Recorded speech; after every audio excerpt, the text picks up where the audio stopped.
Ito pa mga bossing ko ang ating mga sikat na mga pampaswerte na gagamitan natin ng mas powerful mga bossing ko ngayong umagang ito mga bossing.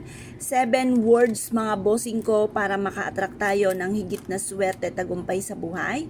Ito pa mga bossing ko ay meron pong barya. Yan, mga barya na kagaganda ng kulay, matitingkad, bagong-bago mga bossing. Ngayon pa mga bossing, mix po yung gold at saka silver.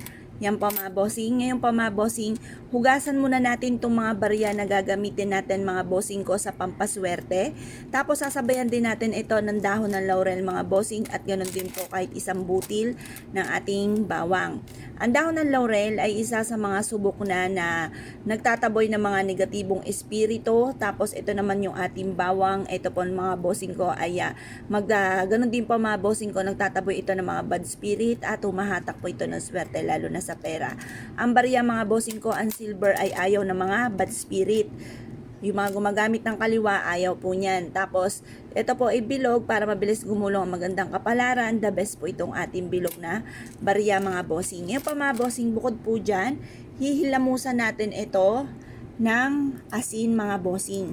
Yan, ganyan lang po ang ating gagawin. Tapos, habang binibigkas natin, ang magic words po natin na ching ching ching. 7 beses na ching ching ching. Kasi yung ching ching ching, mantra daw po ito na Chinese prayer for dream come true. Nagtatawag po yung words na ito, kaya madalas mapapasin ninyo yung mga nickname nila ching, yung mga ganyan, ching.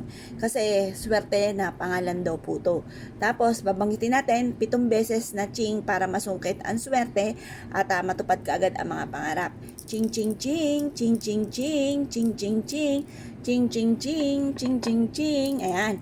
7 beses mga bossing. At pagkatapos, hayaan nyo lang po ito sa liwanag ng sinag ng araw at makakatulong po ito upang sa ganon, mas higit na maraming blessing ang dumating po sa inyo, lalo-lalo na dahil ngayon nga po ay bare month na, kung kaya't mas mainam, mga bossing ko na tayo ay gumawa ng mga pampaswerte na mag-a-attract ng swerte tagumpay sa buhay. Proven po ito na napakaswerte. Ngayon pa mga bossing, uugaliin lagi natin na maging positibo, ang iisipin natin mga magaganda, yung mga pangit, iiyak ninyo sa mahal na Panginoon. Ipagdasal nyo, i-release nyo kung ano nagpapabigat ng inyong kalooban. Pagkatapos, yung magdasal, okay na po yun. Pagtapos, ang uugaliin po natin, panay magsasabi tayo ng mga magagandang salitain at kalimutan ng mga pangit na salitain.